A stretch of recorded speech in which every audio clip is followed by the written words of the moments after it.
Greetings, this is Marley from the Black Father Support Group. Another one of these wrap-up videos about what we spoke about this week at the group.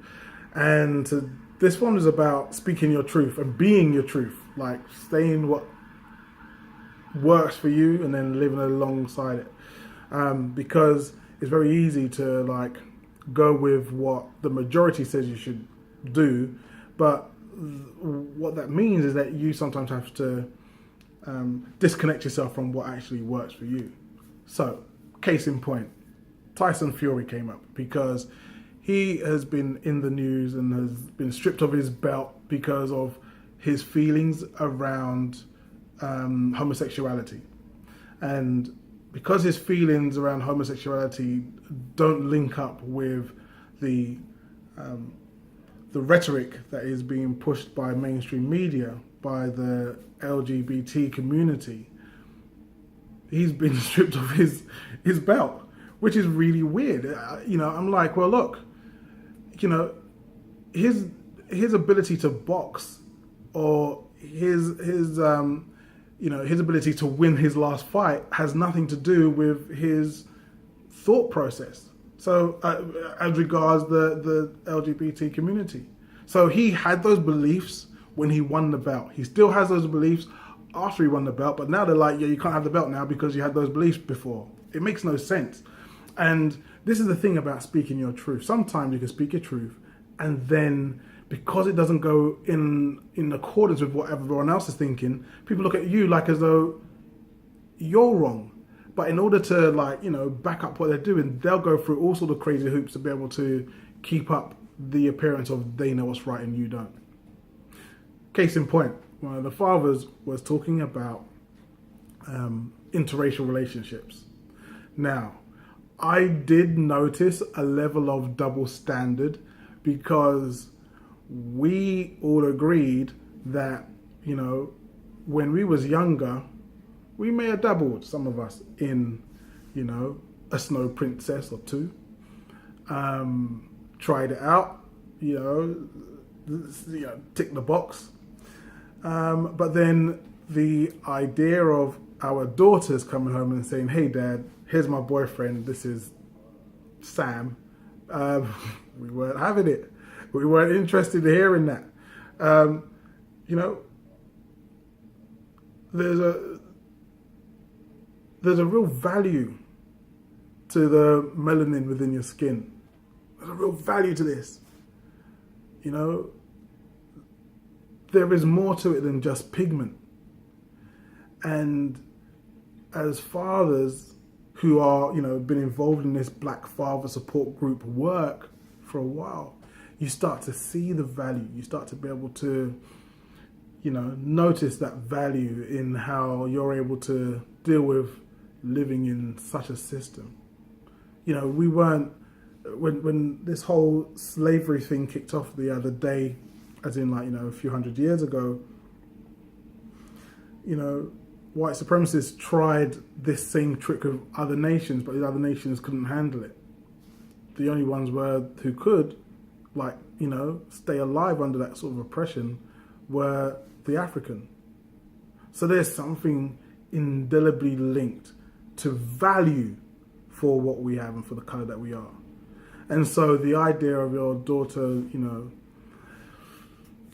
interacting and having an interracial relationship actually is something you don't want to see, especially if now, she goes on to have children and your grandchildren don't have that same blessing that you had of melanated skin. It's not the grandchildren's fault. No one's going to love them less because of it. No one's saying that. But I think that, what we will recognize is that there's a true value in your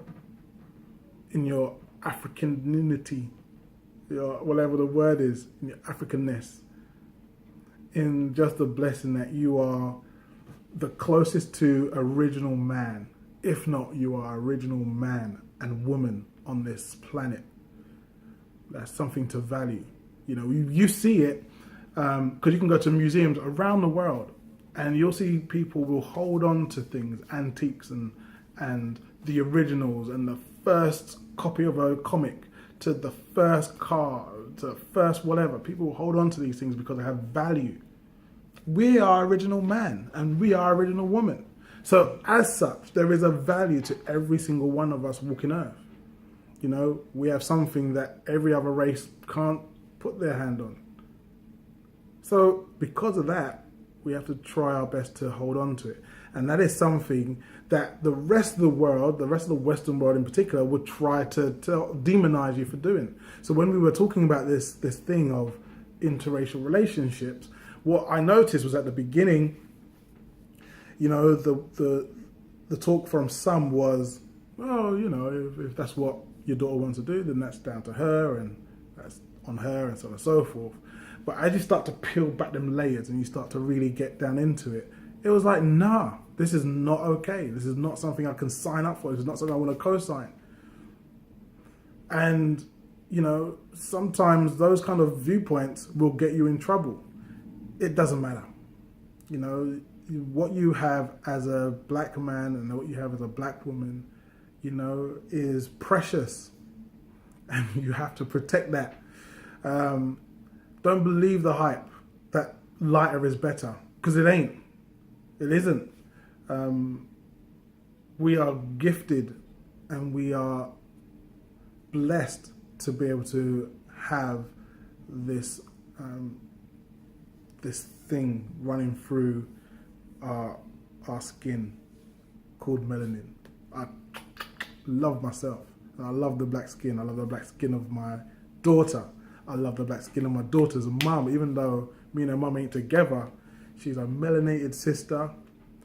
You know, she went from being addicted to that creamy crack, always straightening her hair. Now this woman is putting her hair natural. I'm like, okay, I'm falling in love with you again. Your husband might not like it, but she is there showing my daughter how beautiful she is just because of who she is and no other reason. So that is what we spoke about. Being your own truth, saying it unapologetically. And that's how we feel about it. So if you have a comment, you have a thought, then feel free to put your comments down below, whether this is YouTube or Facebook, you're looking at it. Yeah, man, let me know what you think. This is Marley from the Black Father Support Group, signing off. Till next week.